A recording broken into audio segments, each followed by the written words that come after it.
The galactic hegemony had ruled the known universe for 12,000 years. 12 ancient species had formed this mighty alliance long before humans had learned to make fire. They had conquered hundreds of worlds. They had enslaved dozens of races. They believed themselves the masters of all creation. The High Jimin Supreme Council met on the capital world of Nectar Prime. The council chamber was a massive dome of living crystal that had been grown over 3,000 years. Light from twin suns filtered through its walls and painted everything in shades of gold and purple. 12 seats circled a central platform. Each seat held a representative of the ruling species. High Counselor Vexithan of the Mday spoke first, his gray skin stretched tight over a skull that seemed too large for his thin body. His four eyes blinked in sequence as he addressed the council. We have confirmed the reports, Vexithan said. The species, calling themselves humans, have expanded beyond their home system. They now occupy 17 colony worlds in the outer spiral arm. Counselor Zur Mesh of the KTH made a sound of dismissal. Her serpentine body coiled around her seat. Scales the color of deep ocean shimmered as she moved. 17 worlds is nothing, she said. We control 4,000 systems. Why do we waste time discussing these creatures? Because they are useful, Vexithan replied. He waved one long-fingered hand. A holographic image appeared above the central platform. It showed a human being, male, average height, unremarkable in every way. They are physically weak compared to most species, Vexithan continued. They have no natural weapons, no armor, no venom. Their technology is primitive. Their fastest ships take months to cross distances we travel in days. Then why are they useful? Asked Counselor Thunger of the Brule. His massive form barely fit in his reinforced seat. Thick muscles covered his body like armor. His species had been bred for war over 10,000 generations because they are adaptable, Vexithan said. Our observation probes have watched them for 50 of their years. They can survive in almost any environment. They require little food. They breed quickly. Most importantly, they follow orders when properly motivated.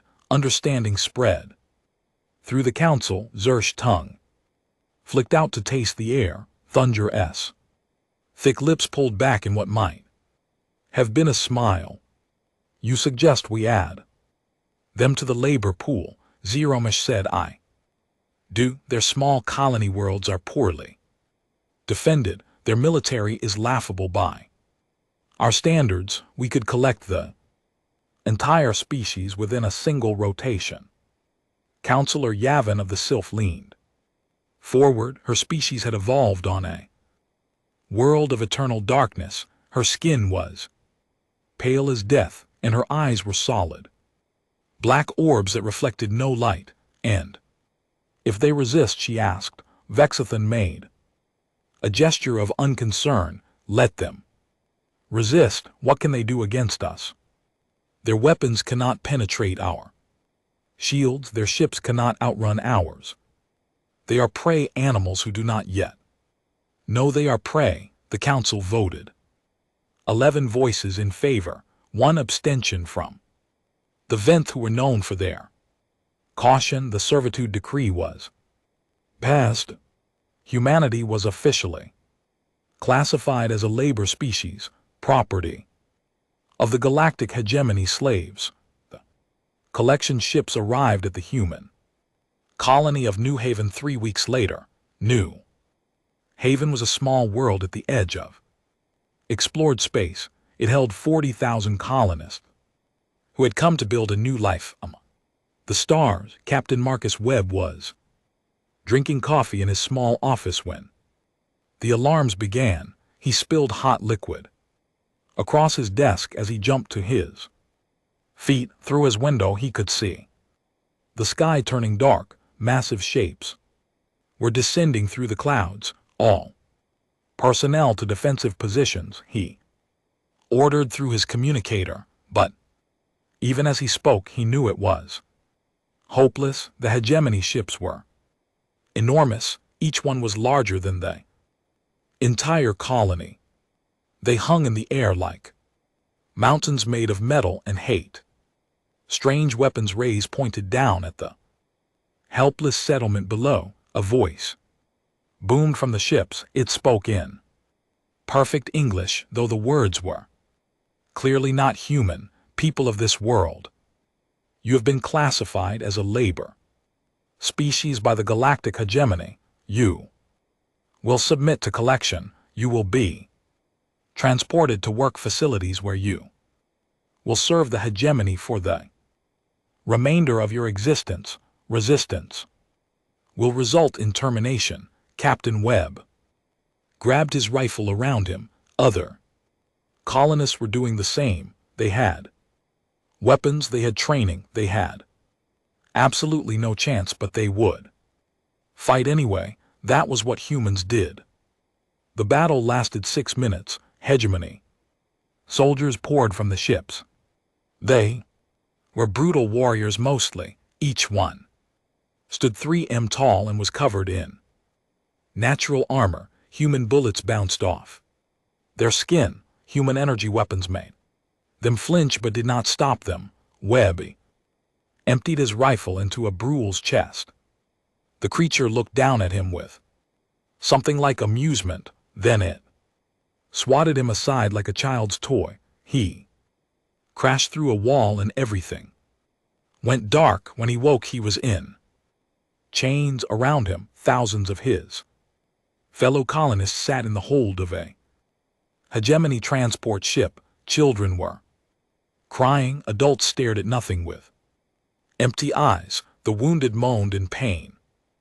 No one was treating them. New Haven was the first colony to fall. It was not the last. The hegemony broadcast their decree across all human frequencies.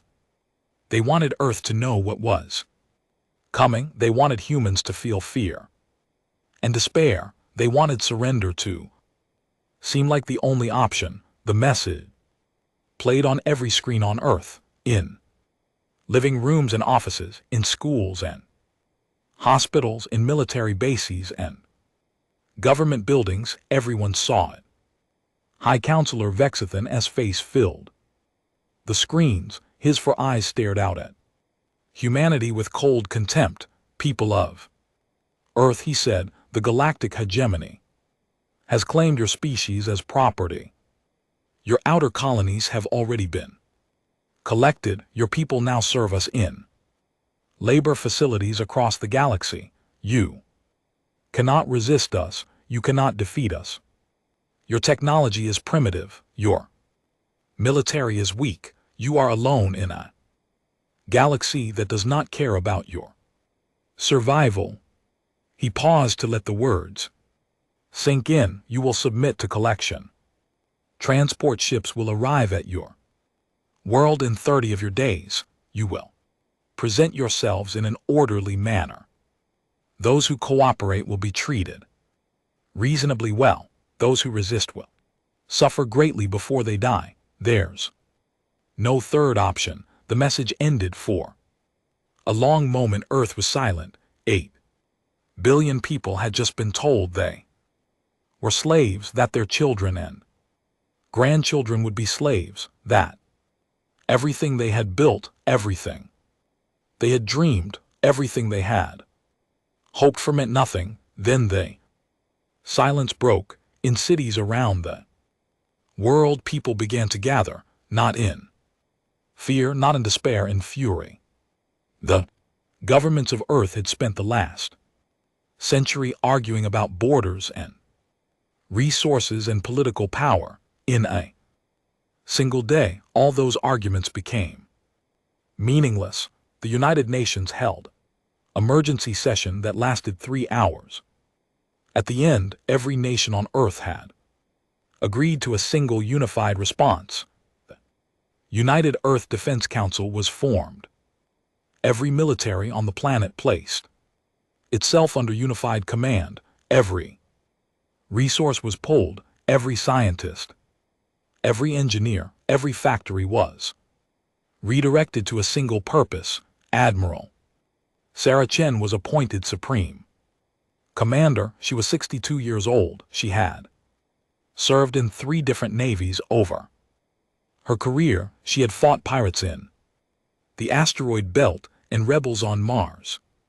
She had never lost a battle. What are our options? The Secretary General asked her during the first council meeting. Admiral Chen stood before a room full of frightened politicians, but when she spoke, her voice was calm and steady. We have 30 days before their collection ships arrive, she said. We cannot match their technology. We cannot match their numbers. If we fight them with what we have now, we will lose. Then, what do you suggest? Admiral Chen smiled. It was not a pleasant smile. I suggest we stop pretending, she said. I suggest we show them what we really are. The politicians looked confused. But in military bases around the world, commanders were already opening sealed files that had been classified for decades. Orders were being given that most people had believed would never be spoken. Project Prometheus was now active on the dark side of the moon, buried under 100 meters of rock. Lights began to turn on for the first time in 20 years. Machines that had been sleeping began to wake. Ships that had never flown began their startup sequences. Humanity had always known that the universe might be dangerous. They had watched the skies for centuries and wondered if they were alone. They had hoped for friends among the stars, but they had prepared for enemies. The preparation had begun 60 years ago when the first alien signals were detected. Not communications, not greetings, just the echoes of distant wars and ancient empires, enough to know that the galaxy was not empty, enough to know that whatever was out there was powerful and merciless. Earth's public space program had been a show, a distraction, something to keep other eyes watching.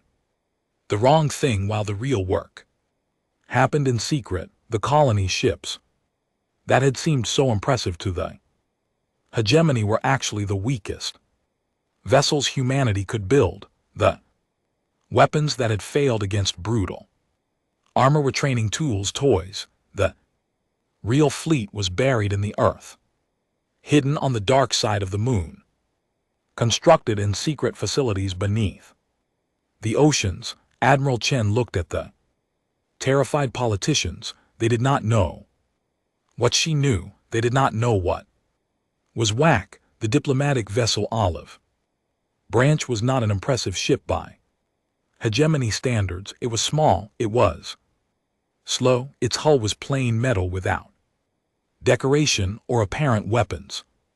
To the hegemony observers who watched it approach the capital world of Nectar Prime, it looked like exactly what they expected from a primitive species. Desperate plea for mercy wrapped in cheap steel. Ambassador Chenwei stood at the bridge viewport and watched Nectar Prime grow larger. Twin suns cast the planet in golden light. Orbital stations the size of cities circled the world. Neat geometric patterns. Warships beyond counting filled the space around them. They are scanning us, Captain Torres reported from her command chair. Let them, Chenwei said. They will find nothing of interest. The ambassador was 70 years old. Her hair was gray and her face was lined with age. She had spent 40 years in Earth's diplomatic corps. She had negotiated treaties with colony. Rebellions. She had talked down. Terrorists with bombs strapped to their chest. She had faced rooms full of angry politicians and walked out with everything she wanted. This was different. This was not a negotiation between equals. The hegemony did not see her as a diplomat. They saw her as a talking animal that had been allowed to approach before being collected with the rest of its species. Cheney did not mind. Let them underestimate her. Let them underestimate all of humanity. It would make what came next so much more satisfying. The olive branch was guided to a docking port on the largest orbital station. Hegemony soldiers lined the corridors as Chen Wei walked toward the council chamber. They were brutal warriors, each one a mountain of muscle and armor. They looked at her with contempt. Some of them laughed. One of them stepped in her path. He bent down until his massive head was level with hers. His breath smelled like rotting meat. Small thing, he rumbled. Soft thing you come to beg. Cheney looked up at him without fear. I come to deliver a message. What message can a slave bring? A warning. The Brule laughed. The sound was like rocks grinding together. He stepped aside and gestured mockingly for her to continue. The Supreme Council chamber was exactly as impressive as it was meant to be. The living crystal dome stretched overhead like a captured sky. The 12 counselors sat in their seats of power, each one ancient, each one certain of their superiority. Cheney walked to the central platform. She wore simple clothes, a dark suit, practical shoes, no jewelry or decoration. She carried nothing but a small data pad. High Counselor Vexithan looked down at her. His four eyes blinked slowly, each one at a different time. You are the human called ambassador, he said. You have been permitted to speak before this council. This is a privilege granted to very few. Do not waste our time. Cheney bowed slightly. When she spoke, her voice was calm and clear. Honored counselors, I am Chen Wei representing the United Earth Defense Council. I come with a simple message and a simple request. Speak. 37 days ago, your collection ships took prisoners from our colony worlds. 4,723 of our people were taken. Among them were 612 children. They are being held in your labor facilities across the galaxy. Zeromish of the Cath hissed with amusement. They are not prisoners. They are property, as are you, as is every member of your species. Chenhua continued as if the counselor had not spoken. Our request is simple. Release our people. Rescind the servitude decree. Pay compensation for the damage done to our colonies. Leave human space and never return. Silence filled the chamber. Then thunder of the Brule began to laugh. The sound echoed off the crystal walls. Other counselors joined him. Even Vexithan allowed himself a thin smile. You are either very brave or very stupid. Vexithan said. Your species has been classified as labor stock. This is not a matter for discussion. You will serve the hegemony for as long as you are useful. When you are no longer useful, you will be disposed of. This is the way of things. I understand your position, Cheney said, but I must insist that you reconsider. Insist. Zerash tongue flicked out in disbelief. You dare to insist? Look around you, human.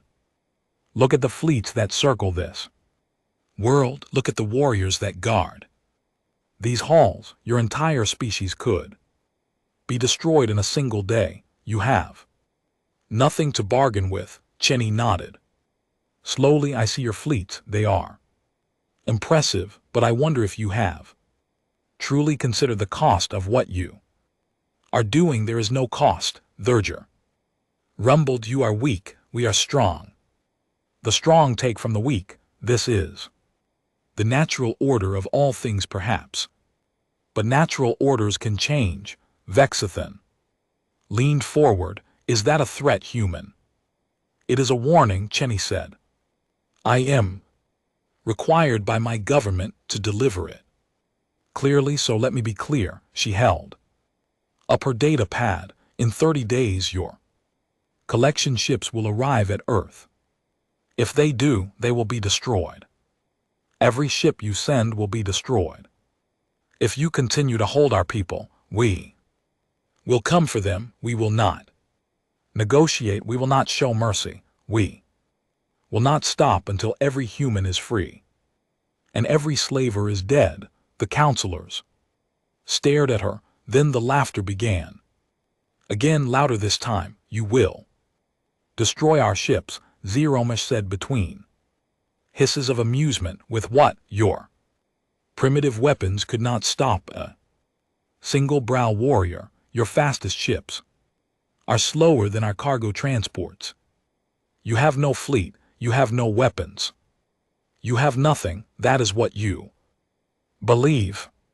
Shenny said, that is what we know. Our probes have studied your species for decades. We know your capabilities exactly. You know what we chose to show you. The laughter faded slightly. Vexithan S for eyes narrowed. Explain yourself. Chenny sat down her data pad. She clasped her hands behind her back and looked at each counselor in turn. For 60 years we have known about the hegemony. We detected your signal traffic. We tracked your probe ships. We studied the wreckage of your wars that drifted into our space. We learned about you. We learned about all of you. And yet you built nothing that could threaten us. Vexithan said, we have seen your fleet, 200 ships, most of them barely capable of interstellar travel. You have seen what we wanted you to see. You have studied what we allowed you to study. Every piece of technology you observed was built to be observed. Performance for your probes. The chamber was quiet now. The counselors were no longer laughing. You are bluffing, Zeromish said, but there was uncertainty in her voice. I am not. In 30 days your collection ships will arrive at Earth.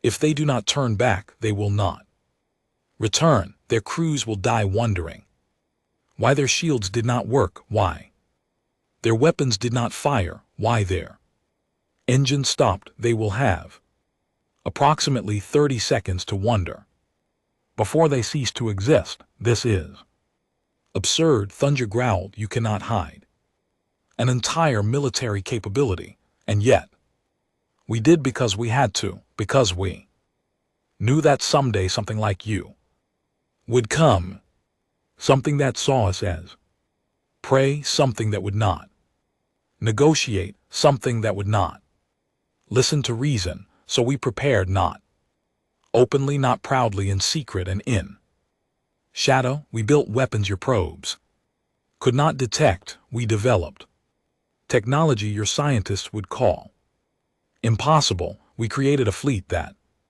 exists in no database because it has never been seen. Chenny picked up her data pad again. This is your warning.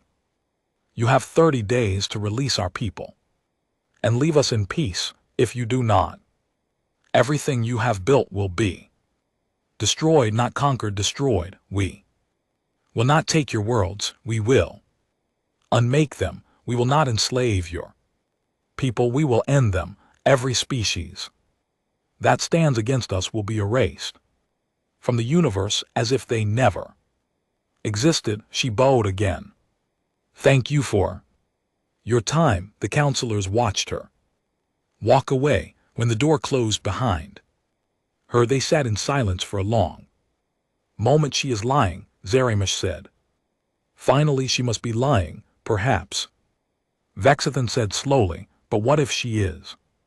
Not, then we destroy them before they can act. Thunder said, we send the full fleet to their home world, we burn their planet to ash, we collect those who survive and put them to work in the deepest mines until they forget they were ever free. Yes, Zersh agreed. That is the only answer. Show them what happens to species that threaten the hegemony. Vexen was quiet. He was thinking of the human ambassador, her calm voice, her steady eyes. She had stood before the 12 most powerful beings in the galaxy and told them they would be destroyed. She had not blinked. She had not trembled. She had spoken like someone who already knew how the story would end. Something troubles me, he said. What if she was bluffing? Why did she come here at all? What did she gain by making threats she cannot back up? Pride. Thunder said, stupidity. Humans are known for both, perhaps, but consider this, she said. We have 30 days. That is exactly how long until our collection fleet reaches Earth. She could have given us any deadline. She chose the exact moment our ships arrive. Why? Because she wants us to turn them back, or because she knows exactly what will happen when they do not turn back? Because she wanted to give us a warning, not to save us, to ensure that when we die we cannot claim we were not told. The counselors shifted uncomfortably. You think she was telling the truth? Zeromash asked. Vexithan stood from his seat. He walked to the crystal wall and looked out at the stars. Somewhere out there in a small corner of the galaxy that the hegemony had never considered important. For 60 years humanity had lied to the universe. The lie had begun when the first alien signals were detected, not friendly messages of greeting, not peaceful mathematics, just the electronic noise of a vast and violent civilization fighting its endless wars. The scientists who decoded those signals understood immediately what they meant. Humanity was not alone, and whatever was out there was dangerous. The world's governments met in secret. They argued for months about what to do. Some wanted to reach out to make contact, to hope for the best. Others wanted to hide, to go silent, to pray they had not been noticed. In the end, they chose a third path. They would show the universe a lie, a carefully constructed performance of a primitive species barely beginning to reach the stars. They would appear harmless, weak, not worth the trouble of conquest, and in the shadows and facilities buried deep beneath the earth and hidden on the far side of the moon, they would build the truth. Project Prometheus was not a single project. It was a 100 projects, 1,000 weapons, research, propulsion systems, shield technology, artificial intelligence, nanotechnology, genetic engineering. Every field of science was bent toward a single purpose: survival. The colony ships that had impressed hegemony observers were designed to be observed. Their technology was intentionally limited. Their crews were volunteers who knew they might be sacrificed if the deception was discovered. They were brave men and women who sailed into the darkness, knowing they were bait. The real fleet never left the solar system. It waited in the darkness like a coiled serpent.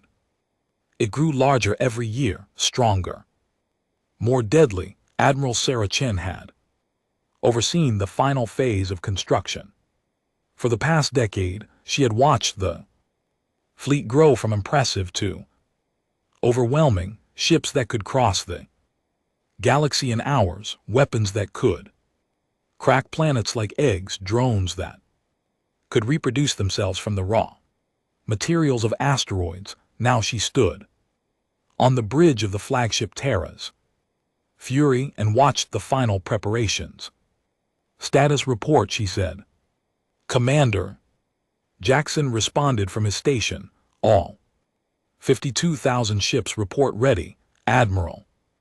Weapons charged, drives hot, crews at battle stations, the Prometheus. Satellites in position around every hegemony world we have identified.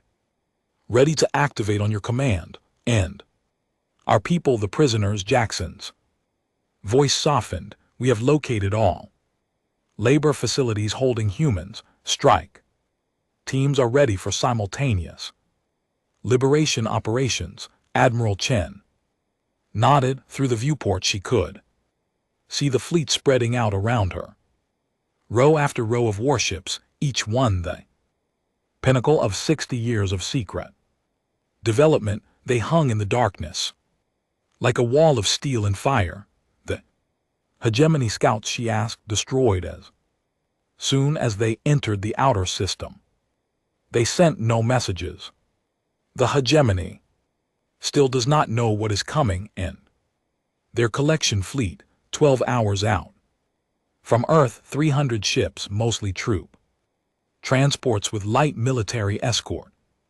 Chen smiled, but there was no warmth in it. They sent 300 ships to enslave 8 billion people. They thought that would be enough. To be fair, Admiral, they did not know about us. No, they did not. She turned to face her command crew. These were the best officers humanity had to offer, men and women who had trained in secret for decades, who had never told their families what they really did, who had given up normal lives to prepare for this moment. In 12 hours, the hegemony will learn the truth, she said. They will learn that we are not prey. They will learn that we are not slaves. They will learn that when humanity is threatened, we do not hide, we do not run, we do not surrender. She paused. Her eyes were hard as steel. They enslaved our people. They stole our children. They laughed when we asked for peace. Now they will learn the cost of that laughter. The crew responded with silence. There was nothing to say. They had all waited for this moment. They had all sacrificed for it. Now it was here. Begin the operation, Admiral Chen said. Show them what we really are. The hegemony collection fleet dropped out of faster than light travel. 12 hours later, 300 ships arranged in perfect formation. Massive troop transports filled with empty cells waiting for slaves. Light cruisers serving as escort, barely armed, because they expected no resistance. Fleet Commander Zikith of the M-Day sat in his command chair and looked at the small blue planet on his view screen. Earth, the home world of the species called human. His orders were simple: collect the population, destroy any who resisted, leave nothing behind that could threaten the hegemony, skin the system. He ordered, I want to know where their pathetic fleet is hiding. His sensor officer worked for several moments, then he looked up with confusion. Sir, I am detecting no military vessels, none that match our intelligence profiles. Their fleet appears to be absent. Zikathar made sound of contempt. They are hiding, probably on the far side of their moon. Cowards, all of them, sir. There is something else. What? I am detecting large structures in orbit around the planet. Thousands of them. They do not match any known human technology. Zikthar leaned forward. Show me. The view screen changed. He saw what the sensors had detected. Thousands of objects circling Earth in neat geometric patterns. They were small by hegemony standards, each one perhaps 100 meters long. Their surfaces were smooth and black. They reflected no light. What are they? Zikathar asked. Unknown, sir. They appear to be unmanned, possibly. Automated defense platforms, can they threaten us? The sensor officer checked. His readings, their power output is minimal. I detect no active weapon. Systems, they appear to be dormant. Humans and their useless machines, Zikar said, ignore them. Begin approach to the planet launch collection pods. As soon as we are in range, the fleet moved forward. 200 km, 500, 1000. The black objects in orbit remained silent. At 5,000 km they activated. Zikar would remember the next 30 seconds for the rest of his very short life. The black objects lit up like stars, energy readings spiked so high that sensors across the fleet burned out before anyone could react, before a single order could be given. Beams of pure white light lanced out from the orbital platforms. The light passed through hegemony shields as if they did not exist. It passed through armor plating like paper. It passed through flesh and bone and bulkhead. Without slowing, ships began to die. First transport simply vanished. One moment it was there, the next moment it was an expanding cloud of atoms. No explosion, no debris, just nothing. All ships evasive action. Zikathar screamed, but there was nowhere to evade. 2. The beams came from every direction. They moved faster than light. They could not be outrun. The second transport died, then the third, then 12 more in rapid succession. Return fire. Zeke ordered, target those platforms. His weapons officer tried. Energy bolts lanced out toward the nearest black object. They struck its surface and disappeared, absorbed completely. The object did not even flicker. Our weapons have no effect, sir. Then ran them all. Ships full speed, destroy those platforms. It was a desperate order. Foolish order, but Zikith was watching his fleet die around him. He had no other options. 3 cruisers accelerated toward the nearest platform. They were the fastest ships in the fleet. They covered the distance in seconds, and then they stopped, not slowed, stopped as if they had hit an invisible wall. Their engines continued to fire, but they did not move. They hung in space, helpless, while the white beams found them. 3 more ships died. Zikith stood frozen at his command post. Around him, his bridge crew was screaming. Alerts blared from every station. On his view screen, he watched the impossible happen. 300 ships, the pride of the hegemony collection fleet, being systematically erased from existence. Sir, his communications officer was pale with terror. We are being hailed. What? A transmission from the planet in our language. Put it through. The view screen changed. Human female appeared. She wore a military uniform covered in symbols. Zikar did not recognize. Her gray hair was pulled back severely. Her eyes were cold. I am Admiral Sarah Chen of the United Earth Defense Force, she said. You were warned. Your leaders received our message. They chose not to listen. That choice has consequences. You cannot do this, Zikar said. His voice was barely a whisper. We are the hegemony. We rule the galaxy. You ruled the galaxy, Admiral Chen replied. Past tense. Your time is over. Your empire is over. Everything you built ends today.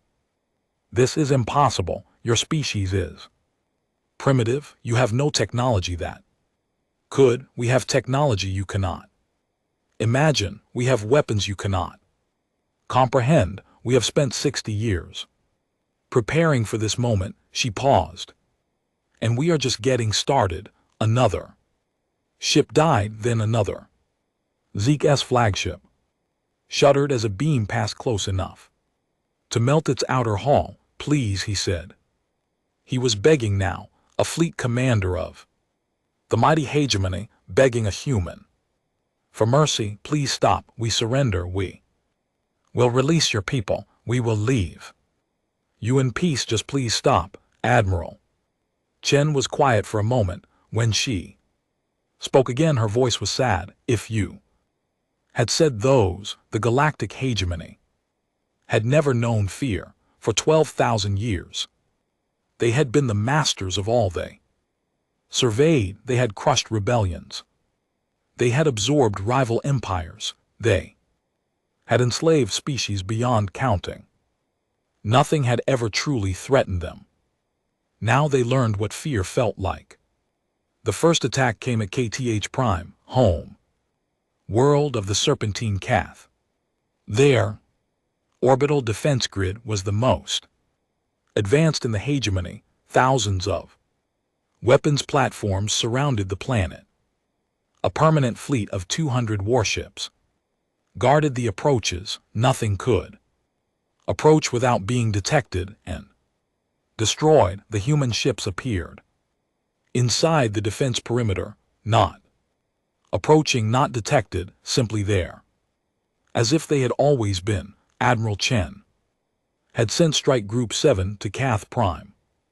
100 vessels against thousands of defenders. The K commanders laughed when they saw the numbers, then they stopped laughing. Human weapons operated on principles the hegemony could not understand. Their beams passed through shields without slowing. Their missiles changed direction in ways that violated known physics.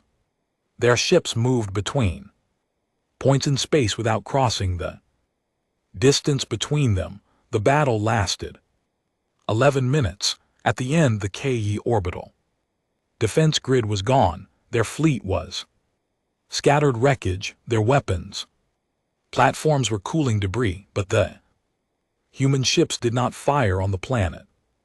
Instead, a message broadcast across all frequencies. A human female appeared on every screen on Keth Prime. She wore military uniform. Her face was stern but not cruel. "People of Keth Prime," she said, "we're not here for conquest. We are not here for revenge. We are here for our people. Your species holds 342 humans in labor facilities on this world. You will release them immediately. Every human, every child. You will escort them to the designated collection points. You will not harm them. You will not delay." She paused. "If our people are released unharmed, we will leave your world in peace. If they are harmed, if they are hidden, if a single human child is hurt, your world will share the fate of your fleet. You have 1 hour to decide." The Kef leaders argued for 30 minutes. Some wanted to fight, some wanted to use the human prisoners as hostages, some wanted to kill them out of spite. In the end, fear won. The humans were released. Strike Group 7 collected them and departed without firing another shot at the planet. The pattern repeated across the galaxy. Brule was a world of warriors. Every citizen was trained to fight from birth. Their military had never lost a war. Their pride was absolute. When the human fleet appeared above their world, the Brule did not negotiate. They launched everything they had. 10,000 warships, millions of ground troops, standing ready to repel any invasion. Their greatest generals commanded the defense. Their mightiest weapons charged and fired. None of it mattered. Human ships danced through the brutal formations like ghosts. Weapons that should have destroyed them passed through empty space. Missiles that should have overwhelmed them were redirected back at their launchers. The Brule fought with everything they had. They died anyway. Admiral Chen commanded the brutal operation personally. She watched from the bridge of terror's fury as the warrior species threw themselves against her fleet in wave after wave of suicidal attacks. They were brave, they were strong, they were utterly outmatched. Their supreme war leader is demanding to speak with you, Commander. Jackson reported. Put him through. Face of a Brule appeared on screen. He was old by his species standards. Scars covered his face. His eyes burned with fury and something else, something that might have been respect. Human, he growled. You fight well. Your warriors are worthy opponents. This does not have to continue. Admiral Chen said. Release our people. We will leave. You ask the Brule to surrender. I ask the Brule to be wise. Your fleet is destroyed. Your weapons cannot touch us. Your world is defenseless. You can die fighting for nothing, or you can live and rebuild. The choice is yours. The war leader was silent for a long moment. Around him, his remaining officers waited. They had never surrendered to anyone. Their entire culture was built on strength and victory. If we release your people, the war leader said slowly, you will truly leave. You will not destroy our world. We will leave. We have no interest in conquest. We only want our people back. And if we refuse, Admiral Chen's expression did not change. Then I will give the order and your species will cease to exist. Not your military, not your government, your species, every Brule on every world, gone forever. You would commit genocide. You would have enslaved 8 billion humans. You would have worked us to death in your mines and factories. You would have bred our children for labor. Do not speak to me of genocide. The war leader looked at her for a long moment. Then he laughed. It was a bitter sound. The hegemony made a terrible mistake. He said, we thought you were prey. We were wrong. Yes, you were very well human. You will have your people, but know this, the Brule do not forget. We do not forgive. One day we will be strong enough to challenge you. Admiral Chen nodded.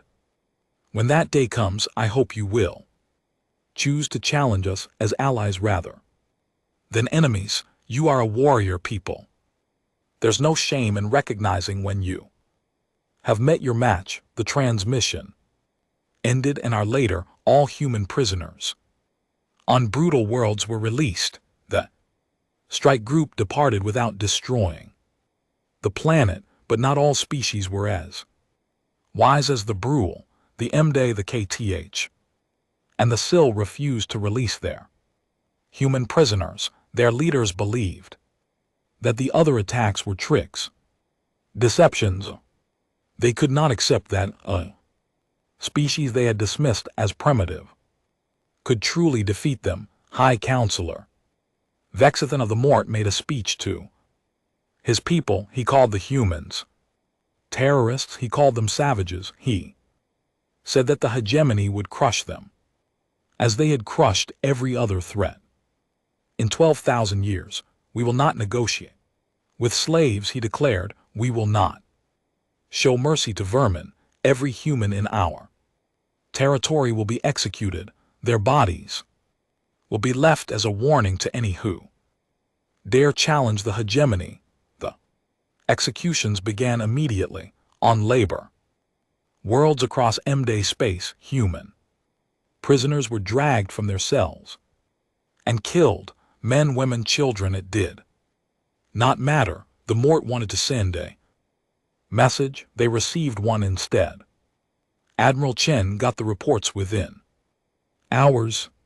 412 humans executed, including 97 children. The youngest had been 3 years old. She stood alone in her quarters for a long time. She looked at the photographs that her intelligence teams had recovered. Small faces, innocent Faces that would never smile.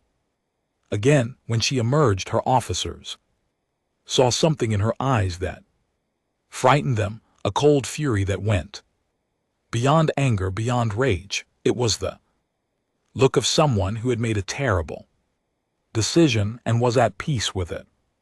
Target the M-Day home world, she said.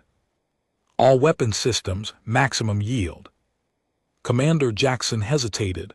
Admiral, there are 17 billion M-Day on that planet, civilians, children. I know, if we do this, we become everything they accused us of being. I know, Admiral.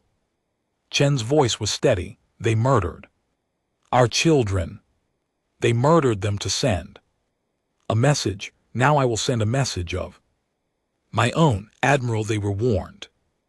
Ambassador Cheney stood before their council and told them exactly what would happen if they harmed our people. They laughed at her. They called us slaves. They thought we were bluffing. Her hands clenched at her sides. 97 children. Commander, the youngest was 3 years old. Her name was Emma. She had been captured from New Haven with her parents. She never hurt anyone. She never threatened anyone. She was just a little girl who wanted to go home. Chen turned to face her bridge crew. The Morty killed her to send a message to prove that they were not afraid of us, to show the galaxy that humans could be murdered without consequence. She paused. They were wrong. No one spoke. The weight of the moment pressed down on everyone. Fire. Admiral Chen said, the weapons activated, beams of energy that made stars look dim, lanced down toward the M-Day home world. The planet shields, the most powerful in the hegemony, lasted approximately 3 seconds. Then there were no shields. Then there was no atmosphere. Then there was no planet where the Mort home world had existed. There was only rubble. 17 billion lives ended in an instant. An entire species reduced to scattered survivors on distant colonies. The same fate found the Cath. The same fate found the Sill. Every species that had killed human prisoners, every species that had refused the offer of peace, gone, not conquered, not occupied, erased from existence. The galaxy watched in horror. Ambassador Cheney observed the destruction from her ship. She had hoped it would not come to this. She had believed that some species would choose wisdom over pride. She had been wrong. 3 civilizations, she said quietly to her aid, billions of lives, all because they could not accept that we were not what they thought we were. They chose their fate. Ambassador, they killed our people. I know that does not make it easier to watch. She turned away from the viewport. There was still work to do. 9 species remained in the hegemony. 9 species that had not yet chosen their fate. Send a message to the remaining counselors, she said. Tell them what has happened. Tell them that the M-Day, the Kef, and the Sylph no longer exist. Tell them that they can share that fate or they can accept our terms. What terms? Ambassador Chen Kidon. Year after the war, the first Galactic Commonwealth Assembly met on neutral ground. The location was a space station constructed jointly by humans and the 9 surviving former hegemony species. It hung in empty space between star systems belonging to no one and everyone. Ambassador Chen Wei stood at the podium. She was 71 years old now.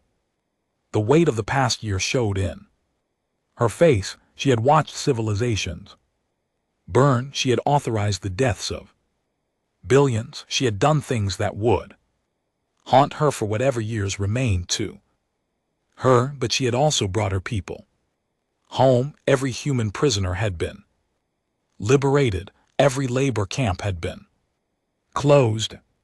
Every survivor had been returned to Earth or the colony worlds. Families, separated by slavery, had been reunited.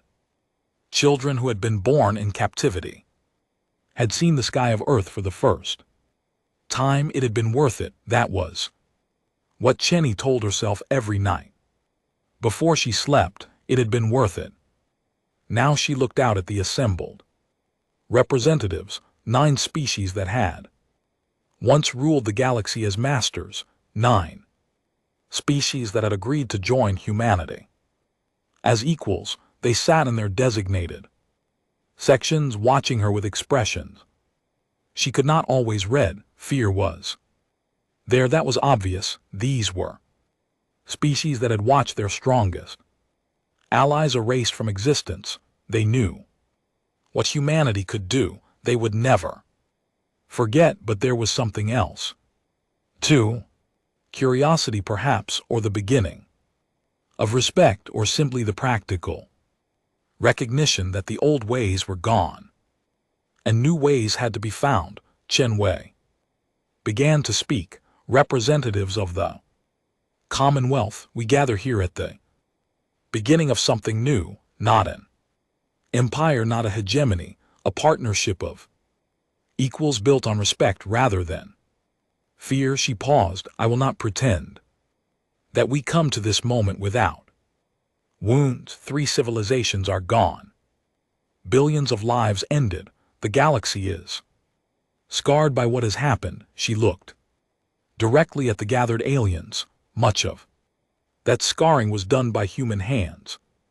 By my orders, by my choice. Murmurs ran through the assembly. Representatives exchanged glances. I will not apologize for what we did, Chenny continued. We were enslaved.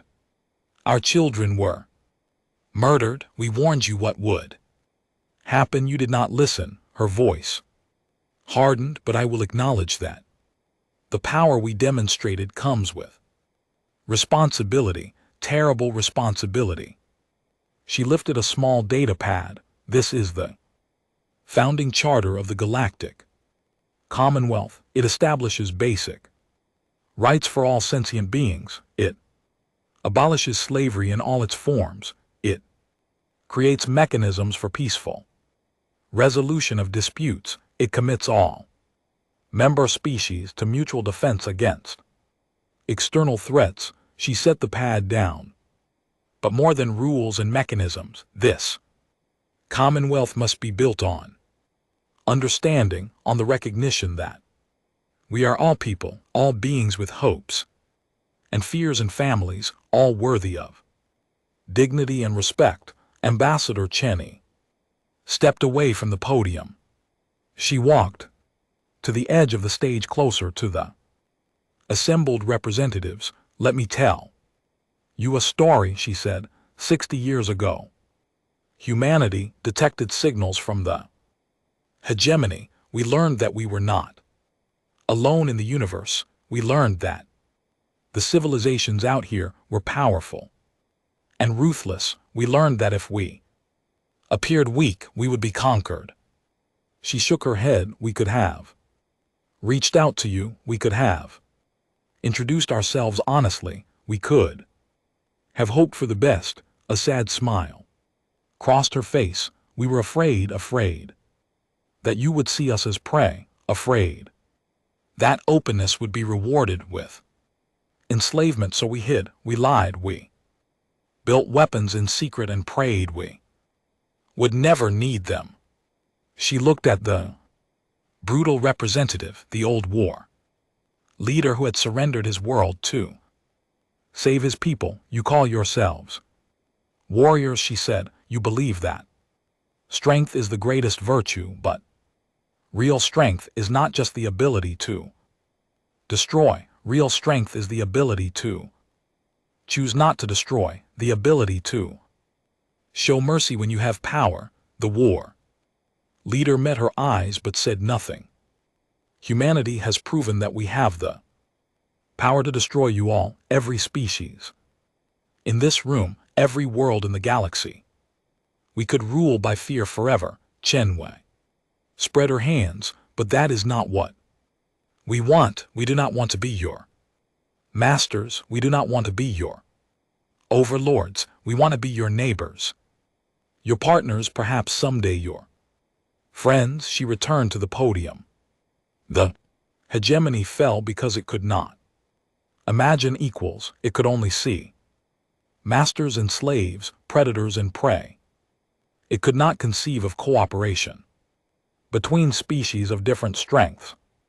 Her voice rose. We can be better than that, all of us. We can build something the galaxy has never seen, a community of peoples working together, trading, learning, growing, not because we fear each other, but because we respect each other. She picked up the charter again. This document is just words. It means nothing unless we choose to live by it, unless we choose every day to treat each other as equals, unless we choose to resolve disputes with words rather than weapons, unless we choose to see the person behind the species. Jenny set the charter down for the last time. Humanity did terrible things in this war. We destroyed civilizations. We killed billions. We proved that we can be as ruthless as any hegemony slaver, as merciless as any brutal warrior. Her voice softened, but we also showed mercy to those who surrendered. We freed slaves that were not our own people. We offered peace to enemies who had wronged us. She looked across the assembly one final time. That is who we wanted to be. Not destroyers, not conquerors. Protectors, partners, people who fight when we must, but who would rather build than burn. She bowed her head slightly. We hope you will join us in building something better, something the galaxy has never seen, something worthy of all the lives that were lost to bring us to this moment. She stepped back from the podium. Thank you. The vote was unanimous. All 9 species agreed to join the Galactic Commonwealth. The charter was signed.